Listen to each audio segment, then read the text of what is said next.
Taki he te whakau, a e sitoralahi, mo tōra kau paulakanga, kau tangata eiki mo kau whine eiki kau kau whakataha.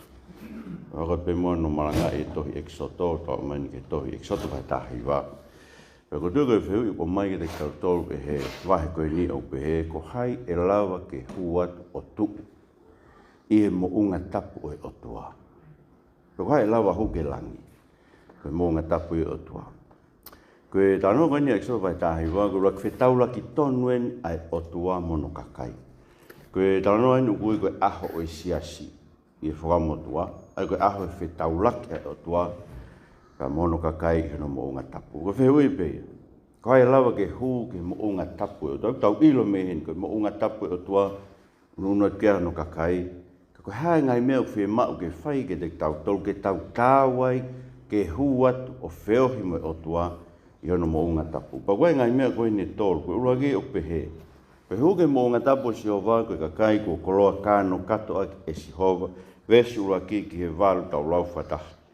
I ono mahina tolu, hire aluato ha isleri me ispite, i aho pe ko ia, na wau ke toafa o sainai, pena nau hiki me re fitimi, pena wau ke toafa o sainai, o nau fotu te niti e toafa, io, na fotu te niti ha isleri o hanga ki he mo unga. Ka hae reaka mo sesi ke Elohim, me ui ke te ia si hova me mo unga o pehe. Ko eni a rea te ke whai ke whare o se kope mo paino hino ki ha isleri.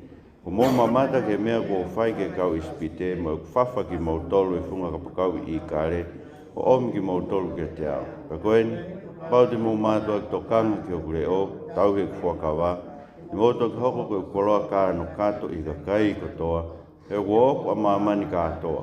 Pe te mō hoko ke te au koe tuunga tu i taura eiki koe ka kai tapu. Koeni ngai rea te ke whai ki ha i seri, ke hawa mō sesi ne uiange e mātu o e ka kai, o ne tuku e nau ao e ngai fwoi forforani, aia ko tutuni e si hova ke te ia. Ne tari e ka rai ko toa pē, whataha o pehe, mea ko toa ko whora ki mai si hova te mau whai. Whahako mai mō sese e ngai rea e ka kai ke si hova. Whora tonu e tau eiki, tai peke o toa. Ia koe huke mō ngā tapu si hova, pe ka kai koroa kāno kato aki e si hova. Gurapu ka hae ngai whakako e ka kai, te mlahe ko siu, pe ka kai ko taha pe ko ngarelei ko ke alu ke lotu ko fai pe ngai ngarelei tai beni fa kona pe ko ora pe ko ngarelei mai ka tau tol o don ke fai hino ke tau tol e folo fola ke ka kai o don ke nau tu e a o to po fola o to aki isleri ki mo tolu te ngau ki mo tolu ko ku koloa kano kato ko koloa kano kato ko koloa mau inga taha e fa he kato kato e ulahe umea kui ai. Ko kano loto ko e kato ko mea ia ko whao e koroa mahu inga tapa. Ko mai ngai mea koe ne nima. Me konga pe koe ni ko tui koe ngai whahino hino ni ke te tau tolu. O e whahinga e hu o tu he mo unga tapu o e Otua. E hu ke langi. Ko roke ko pe koe hu ke mo unga tapu o siova koe kakai ko hui. Ko hui e siova e ko take atu e siova. Sepe ki kongone vesu raki mo e ua. Tau mai koe mahina tolu eni. E hiri aluata i seri me ispiti. Ako whamanatu me peke te tau tolu, koe kakai ko huhu iaki ai toto o e lami pāsoka. Me te ange ki nau tolu, me anga hala koe o e nofu ispiti, wha e haua, wha pōpula iai e mate mo e anga hala. E ko tuangi nau tolu ke nau whanonga i he toa whae mahina i ne tolu, koe piri kimi ki he whanua o e Otua. Ko ki tau tolu e siasi. Ko kai ki tau tolu, tau whanonga piri kimi, ko huhu i ki tau tolu, i eiko si suka, ko manak pe ke ilo ho hui, anga koe lau ka e himi, ko ilo ku hui, he koe ha. Ni fua e kuhia e whunga akau, koi, ni fua e kuhia e whunga akau, pe a ui ke alu o maua e mo ui ai. Koe e tau ilo e tau hui, ko whai o tau hui, ka kai ko hui e eiki, koe ke pe ko ka kai pe mo, koe ka kai na pe o, kai pe whatupu he o tau. Mea tau pe whatupu he o tua, toku e ofa pe o tua e kai kuni whatupu, ka tau e pepe koe anga hala, ka hai whainga mena ke whai, kai awe pe ki tau tolu e toku e o tua, o whakahu ke no monga tapu. Kui kai ke pehe, tau sio hen ke whakairi fia fu monga tapu e o tua. Koe ke ala lava hata, ke ofi ke o tua, he koe afi whakaauha tau o tua, kua pau ke hu i ki tau tolu, fulu e tau ngahi ang hala, tau taina ki tau tolu me ispite koe ang hala, whakai haua e hang hala e tau mo ui, na mo whanau ke la si o ne. Ko ave tau ngahi angala koe ke oa te tau toi whai angala. A manaki mai Otua ia, koe whakaukau e ku ave tau ngahi angala, koe huike o te tau toi angala. Koe kakai a koe kua huhu, he Otua, kua take atu he Otua, ave nau ngahi angala, pa kanga he Otua o mai ki nau tolu, mai ki nau tolu ki ho nau Otua. Kono ua, koe huai mo ngatapu o toka kai ku maa whaino hino mea si hova, sike ves tolu. Ta mai ke te tau tolu, na hae heka mo sesi ki Elohim, e ui ke tea so me mo ngā upe he, koe ni rea te ke whai ki he whare o se kope, mo whahino hino a ha Israel, koe he tau ilo whewhe hala ke lang. I kai ko pau ke omi e whahino hino me lang ke te tau tolu. Ko pau ke talama he Otua ke te tau tolu, koe hala e. Koe kia tāten be o, hala ke hek pe māmonga ia, hala ke hek pe paha ia, hala ke hek pe, kua pau ke tau mau e wholofola a tau Otua, ke whahino hino ke tau tolu, ke hala o tau ke tau fowai. Ramai pita ke te tau tolu, koe wholofola a tau Otua, koe tenga tae au hai tau whanongo ki ai, i he kosperi, pe kuni ngāhi ki tau tolu, ke tau tae au hamo ki tau tolu. Tau tolu tau tui, ke wholofola koe rea, mo e whahino hino ai Otua, ko tuku mai ke te tau tolu ia mō sese me kau apostolo. Mō sese me kau palofitai whakau motua, kau apostolo e whakau whaou, ke nau whahino hino ki tau tolu. Ko si su pe ai hala te tau whauai ki helani. Ko ka tau lakanga, ko ka tau wiwi, ko ka tau māloki, ko ke ha tu ia, pe ko whai whekau e hu pe ki lani, ko e koe tu ia e whanua, pe ko e whai whekau ia o sias, pe ko e taki o sias. Mōre ke mama. Ko pau ke tau whau he hala whahino hino, e o toa ne ange ne wholofola, ke rea aki, ke whahino hino aki, ai whare o Israeli, ki hala ke tau whauai. Kono hoko, koe hue mō ngā tapu tōka kai kua mamata tonu ke whakamoue o tua. Mo sio ke veswha. Tala mai, kua mō mamata ke mea kua whai ke kau ispite. Ka hoko tēn whamata. Ka hai paula ke te tatoa ka retia vai tolu. O ku tau mamata tonu. Koe tēmu ku whai o tua tau whakamoue. Tau mamata tonu ki tau tolu ke tutuki o sisu ke kolosi. Pa aku omi o tua e fuivi ko ia o aike o tau loto koe tui pi ki tahi ke te ia. Pea ngāwe muno lau maria te tau tolu, ke hui ngai mea e kaka no mea te tau tolu. Hei ngata hei ka mosio ke whakaukau, na naua usia na e whawhaki nau tolu. Nā ku, me tala mai, na mosio, na mo mamata ke mena whai ki ispite, mo e ku whawhaki mo tolu e funga kapakau i kai. Ta maria we ta mai te e sea vai whātolu. Tamai fofola to talu fafa ki mo dol me manawa ha mo fae. Pea ko ke fua ben ki mo dol, pea te fafa i pe ki mo dol, o au ke hina ha mo ulu, au ke tula ha mo ulu, te fafa pe ki mo dol. Fa vita ta maha o to pe he.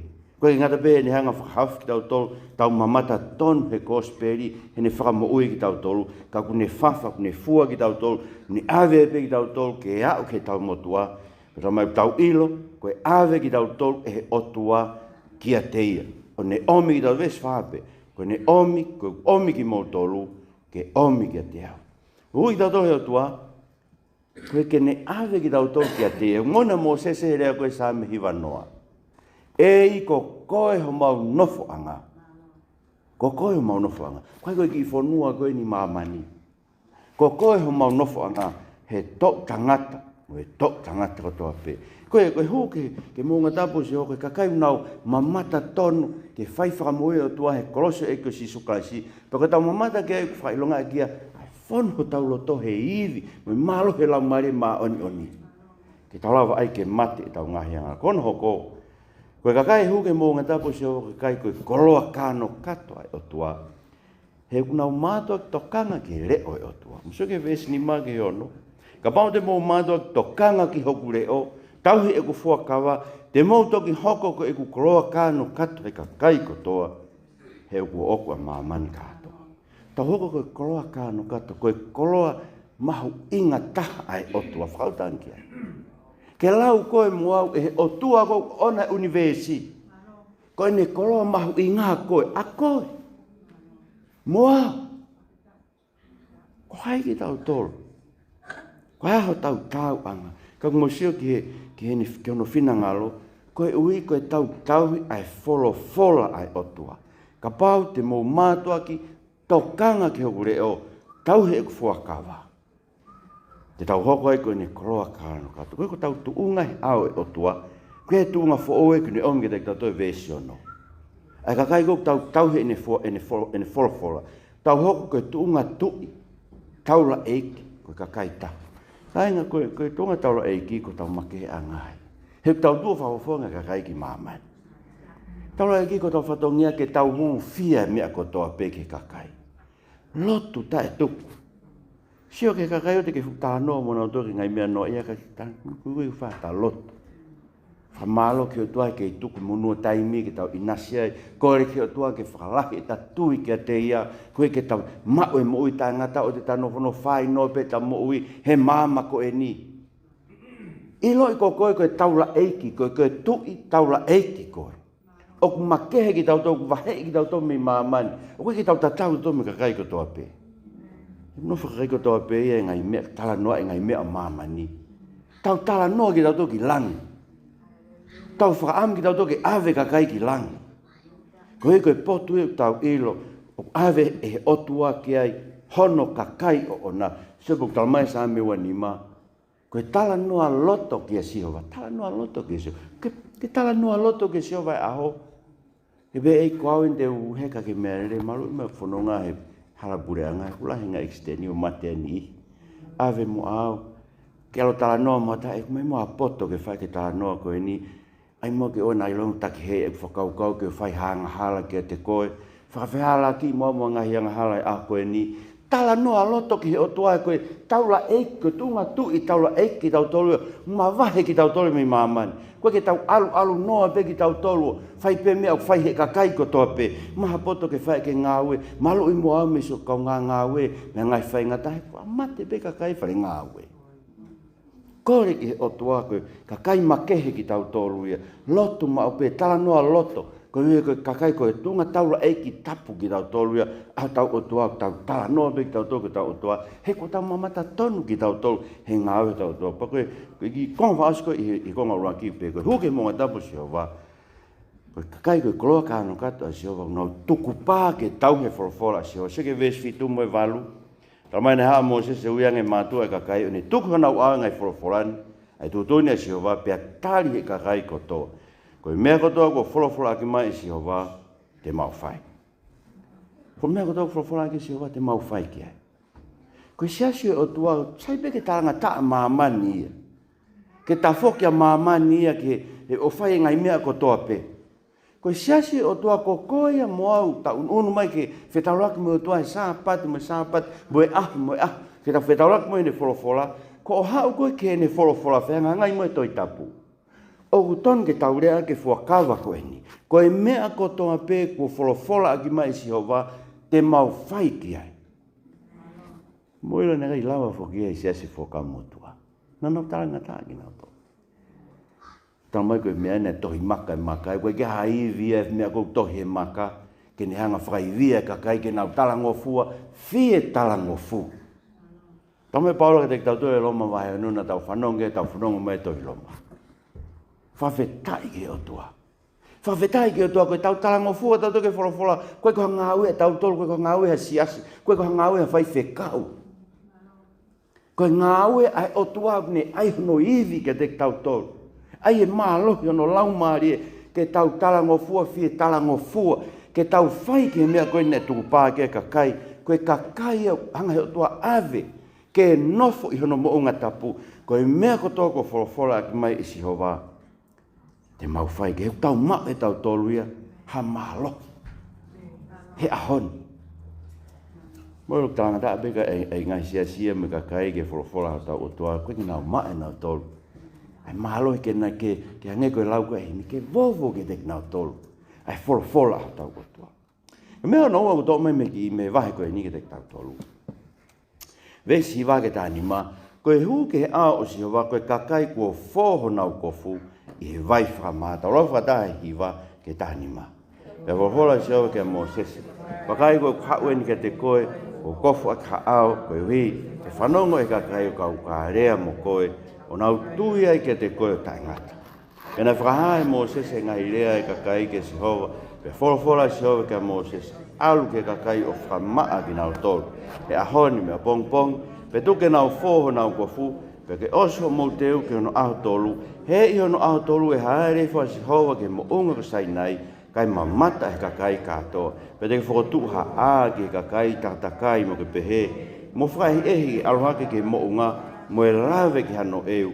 He koia kune lawe ke mo unga, tene mātua ki mata. E kai ala ke tei e nima, kai mātua ki tolo makai e pe whana. Pe ko ha manu, pe ko ha tangata i kai tene mo ui. Ka toki whakatangi loa e talu pi te, e alohake ke mo unga ki nau toluna. Ka huiwa mo sese me mo unga ke kakai, o ne whakamaa e kakai, pe nau foho nau kofu, pe nane pehe ke kakai, mo os teu ki hono tolu e aho, o na aofi ki hawe fine. Whakora tonu tau e ki, tai peke o tau. Mahenu pe mawingi tau tui ka mo sese, koe hui he nana whe folai mata ki mata mo e Otua, koe na tala mai peke te tau tolu ki konga, koe na he hoko te vesi hiwa. Ka koe laki mea ko o mai ke te tau tolu ke te tau tolu, pe koe huke mo unga tapu, koe kakai whakama e nau mo ui o aho tolu. Tangai koe aho e tolu. Na whekau ke whakama e ki nau tolu, ka nau whetaulaki mo e Otua, koe aho no tolu, te nau whetaulaki e mo e Otua. Koe whekau ia Moses e ves hongo furu, alo whakamaa ki nau tolu a honi, mo a pongi, ves tahataha, pea ke osi ho mou teu, ke aho hono tolu. Koe aho e tolu, whaiha tau whakamaa kai. Ka lawa ke tau huu ke lani. Koe aho e tolu. He kusio whakalaka maia ki he aho e tolu, koe whaiha tau whakamo ui he eika si sukaraisi. Aho uluaki, aho ia pekia si sukaraisi. Tau kau ngā pekia i mo kaisi. Koe totongi tuha ia ho wanga hala mo e wanga hala. Koe ta mate.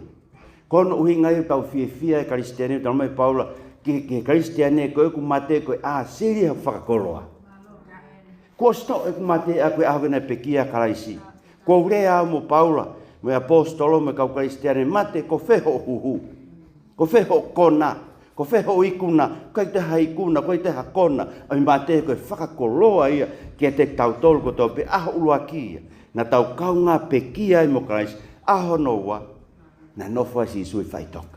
Tamai Paula lomo hai no, kau ngā te rio ki tau tolu mo ia ai, ke tanu ai ho tau tangata motua kai, ko tanu ho tangata motua. Koe ni eo nau kei nofua i peno, mo nofua na toi whaitoka. Kai lava mawahe mai me tangata motua. Whai pelo tu e kone ki me pek, toi ala ia ki he. Toi asi mai fu tangata motu ahe ne mo ui. Ai i tā, ai ngahi rea o kai ke whiung. Ai si isi e tau kātaki, whamore more, ai tau tae o whā. Ngai no tau kei noho whai toka pek tau tolu mo e tau mo tau fu tangata motua, kai ke tau lava ke tuku i ai. Ka tau hoko ke aho no tolu, tala mai koe ahe toi tu asi isu. Ke tau kaunga toi tu mo karaisi, o mo ui fo ou whakataha mo ia. Koe kai ke kei pure mai a whai toka ke te tau tolu mo mate mo anga hala ke te tau tolu. Koe hungai aho e tolu no teu ki nau tolu. Koe sio whakalaka mai ke aho e tolu koe ni. Ko kaunga whakatoe tu ki tau tolu, koe ke tau mo ui ki tau tolu ngai me au langi. Koe tau talanoa ni ke kakai koe hu ki langi. Te kai ke tau hu tau tolu ki langi, ta osi ma upe tau tolu henio no ngai koloa. O si sio peka kai heni o kumakehe tau mo ui e tau tolu ia me toi ngā mamani ton ke pehe tau mo ui e tau tolu. Mea no ua koe ko tō mai me konkoe ni koe huke mo unga tapu si o wā koe kakai o ku ilo e kai ke tau tuha ki tau tolu ke aluhake ke mo unga tapu. Vesta haua ke tāni ma seke ki konkoe ne vesta haua me tāni ma tala mai te ke whotu uha a pe tala ke nau whaka ehi ke ua lave ki hano pe o mo unga tapu pe. Tamai ai harupe o tohe tumu aki ka koe kotoa e fu mo unga e a ia. Tapu ke tau hata ka ala hata ki ai he i kai to e ala hata ngatai ke tō taha ko ia e tolo maka i pepe whananga hau kua pau e i kai tene mo ui vesta tolu. Tamai e vesta wha na rifore mo sese o whaipo nau whakamaa fōho nau kofu. Ka whamahino pia heni ki kai lava e mo sese ia, mo e lao a mo sese. Ke ngauhi ki tau tolu ke tau mo langi. Mo sio ki ai, whaiho nau whakamaa e mo sese mo e lao, whinga i ki nau tai kai lava ia. Te nau ot pena tolo ngata i kai iau hataha ia. O ku whinga ke hu a ke lao a mo sese. Tau whanau pe ki tau tolu ke ngai mea koe ne tau hie. Tapu e kai puaka mo e tau hinga i a sapate. Mau sai ke tupe tau kai puaka tau tolu ko i ke toko ni ngako i puaka ke tau mo ui mo tau. Be mau inga be tau tolu ke tau he a sapate. Ka koe uhi kono tau hiko hange koe tau he lao a Mosese. Tamai paula ke te tau tolu. Koe tau ngahi ang hala ne kai lava e ke whakatonu hia e lao a Mosese. Ka koe tau ngahi ang hala koe ne kai lava ke whakatonu hia e me whaia ke lao a Mosese. Kuo lava i he toko tako e ni. Ngau iwa tātou luwe stolu hiwa. Ia si isu aina e whakotu he Otua me pekia. I longa aia o kutui piki tai ke te iau ne mau ai whakatonu hia. Mea te ia. Ngai mea kotoa pe. Koe mea ne kai ke lava e lao. Koe ne vai koe hui ko tau kakano. Ne lava he Otua ne whekau mai no alo o nā i he tatau e kakano angala ia. Ke hoko si sokaisia koe whei lau he angala ke ne hangau. Whakahifo, whakawai i anghala, me ne pūre ki ho tau kakano.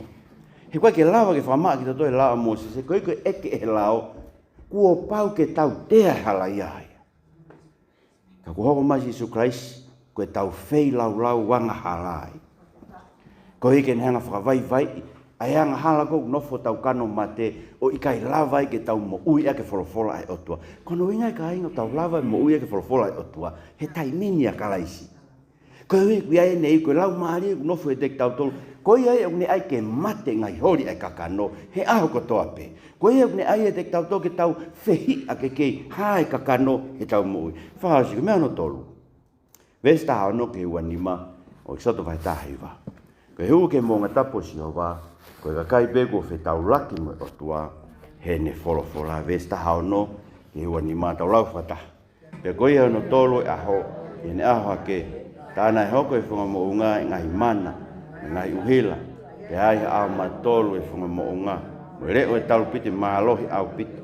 Pena e tete e kakai kotoa na i he aptanga. Pena e taki atu e Mosese e kakai mi aptanga ke whawhi iloake Elohim. Pena nau tutu e talalo e mo unga. E koe mo unga sai nai koe koto koho fua pe koe uhi, koe haere ke si hova i he afi. Pena aluake ai kohu o hange koe kohu e foni se. Pena e tete lahi e kakai kotoa. Pe ai a ifi e talupite o whai atu whaututu au pito. Na e rea a Mosese pe atari Elohim i ak hare. Pena e hae rehifua si hova ki funga sainai ke tumu e mo unga. Pena e ui hake si hova a Mosese ki funga mo unga. Pena e alu hake a Mosese. Folofola si hova ke a Mosese. Aruifo, nai ke kakai na iloangete na uhae mai ki loto ke si hova ke mamata. Pe a toho na utoko lahi. Peka kau taula e ki fok, ai au nau takaofi ke si hova. Ke nau whamaa ki nau tolu na iloange e pāhatu a si hova ki te nau tolu. Pea tari e Mosese ke si hova. E kai lava e kakai ke aluake ke moonga ku sainai. E na ke nai mai o pehe, a i ai moonga o Tapu ia. Pea wholofola si hova ke te ia. Laka hifo, pea te ke aluake e koe, pea momi mo e lone. Ka eua na hae mai kau taula e ki me kakai ke aluake ke si hova. Na pāhatu e ke te nau tolu. Pena alo ifo Mosese ke kakai o tala ke te kinau tō. Whakora tōnu e tau e ki. So tau ilo me heni, koe huke mo ngā tapu si hova koe kai o ku ilo, koe Otua kok whawhetau laki mai ne wholofora, koe afi whaka auhai. Se ke whaka iri fia mo unga. Koe monwe lau e himia, koe ofi ke si hova, koe ofi ki afi. Mai vesta fitu, e take atu Mosese kakai ke whakawhi loaki ke Elohim. Mai vesta valu, koe mo unga sai nai koe koto kohu fuape. Koe hui koe ha ere ke e si hova i afi. Pea na e kohu hange ha kohu ai whonise. So koe whonise koe mea kohu hakai aione. Hakai ke osi e uri mo e whe me aione kai hau ai koula me ngai aione ke ulau ke a pita. O pehe koe whonise koe Otua sive e tau me ko tau ngahi mamahi me ngai whakatanga koe tu ke tau whouai. O ku sivia e tau tui ke hange ha koula hau koe uhi ke whakamalo ia e Otua e aho koe ne ha masi isu kalaisi. Koe hui ku ne hanga whakahau e tau tui e dek tau tō mai he pelu wa tau tolu ai pure anga koe ni aini koe ke talanoa ke ai ne whai ke hu ke whukakai koe ni osi mea ofa ki mea ke dek tau tolu e Otua ia kalaisi. Koe hui ka ne mea ofa ki mai tau whai ke Otua ngau e tene ho ia whai mo e whaka apa, mo e mana wahe, He ko tau Otua ko e afi whakaau. So ke uhinga, apostolo, uhinga he pelu, e whakakau koe ne mo unga koe i sainai. Tā mai ke e Paula he Filipai wahe wawe sta ome tā toru, koe tau ngāwe koe ke lawa iho tau whakamoui, whai mo apasia mo tairiri. Koe ue koe Otua ngāwe e te tau toru. Io tau fia ki tau toru tala mai o kia te tau toru e Otua. Mo ilo no uhinga. Ka pau whakairi fia pehe e ne hae rivo ke kakai.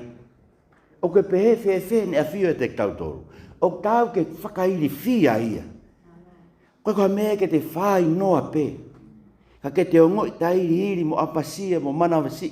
He taimi ko toa pe. He koe afi whakaauha. O ke te tau toru o whekuki mo ki tau toru. Une whakaivia ki tau toru e ahu ko toa pe. Ke tau lava o ai ke mate ngahianga halai tau mo ui. Ke whakamahino tau e tau mo ui tau toa mo lang. Kono hoko. Koe huke mo ngā tapu si hoa kai nau ilo. Koe Otua koe ni whakawhetau laki mai ki te tau toru ni wholofola. He musio na whakawhetau laki mai Otua. Na kaki nau sio na toki hame. Te tau sio kau ka hau. Na e rea mai pe. Na e rea mai pe. Na kaki nau mamata ke mea na e kofu ake ia au mo. Kohu mo whakapo uri.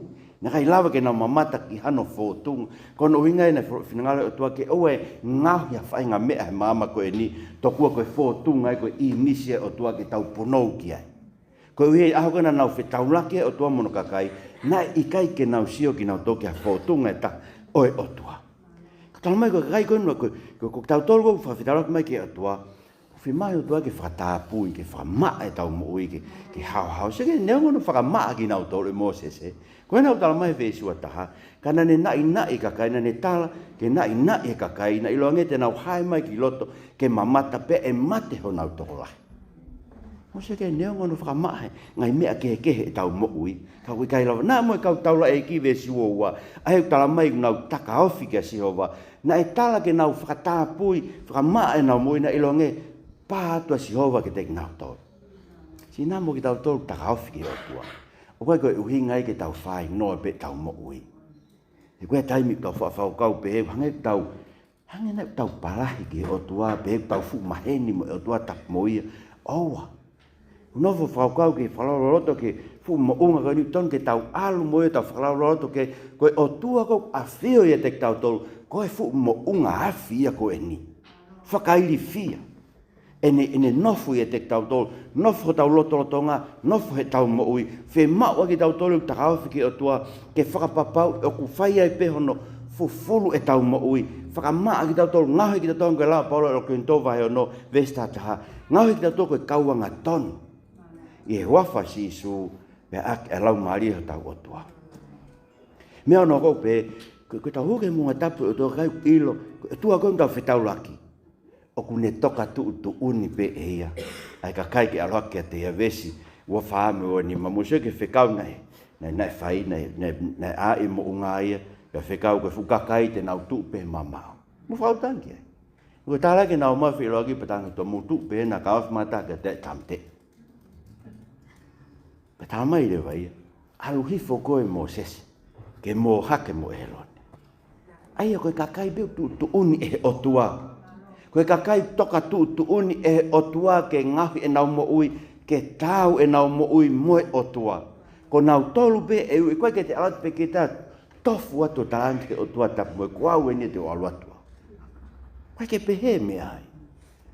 Ko tu uni e Otua e kakai e aloha ke po. Tala mai ke te tau tolu e peluva e tahawa ves tahavalu. Whakawhetai e si so kalasi. Koe ke tau unu mai tau tolu ke fu mo unga koe ni. Na e whainga taa ke ala na paha taha ki ai. Koe ke tau unu mai tau tolu ke mo unga ko vela e afi. Kau tau unu mai tau tolu ke mo unga ko saione. He ko ki tau tolu ia koe kakai. Ko toka tu uni a Christ. Ke whakatonu hia ki tau tolu. Ke ui ki tau tolu, ke whakamaa oni ki tau tolu, pea tene whakalangi ki tau tolu.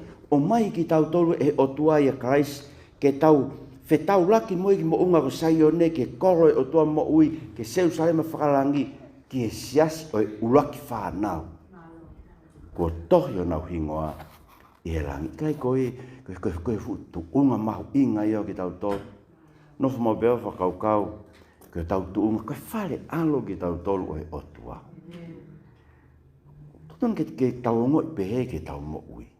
ma kehe tau mo ui e tau tolu. Whare alo e tau tui, tau whakapape tau tau ki ai. Ka ngata pewe ngā no whakapapa ia no toi maman. Sio mo beo pau ke nau holo me so tia e taimin ma pena koe ke toi malu e nau mo ui. Tau tolu e whare alo e tau tau mai koe ko ngā kau ia e Otua o tau omoi. Me whai ho tau malu i e potu ko toa pē. He ko ki tau tolu e kune o mai kune ui ki tau tolu kune whakahau hawa e ta o kalaisi kune omi hono lau maari e ke ngahui a ki tau tolu koe kauanga tonu he aho ko toa pē. O makehe e tau mo ui he tau tuu ki tau tolu tau tapa ki Otua tala noa loto kia tala ki tau ngai mea ko toa pē koe tau la eiki tapu ki tau tolu ia. Koe ka kai ki tau tolu ia e lang. Koe ki tau loto. Ngai mea na ko umai ke tau loto kia. Tau loto kore ke toa ke ni ngahui tau mo ui koe ne koloa kano kato. Ke tau whiawhia ke tau ki ne wholofola he mea ko toa pē. Fufulu ki tau tolu mao e pē ta o sisu ke tau hoko e kauanga tonu a kano lau maari mao ni. Pea whai e pēo tau ririu ke whakahoi fua e tau mo ui ki Otua. He tau tau fe tau laki mo e Otua he ne wholofola. Tau loto pēr, tāri mai tau loto.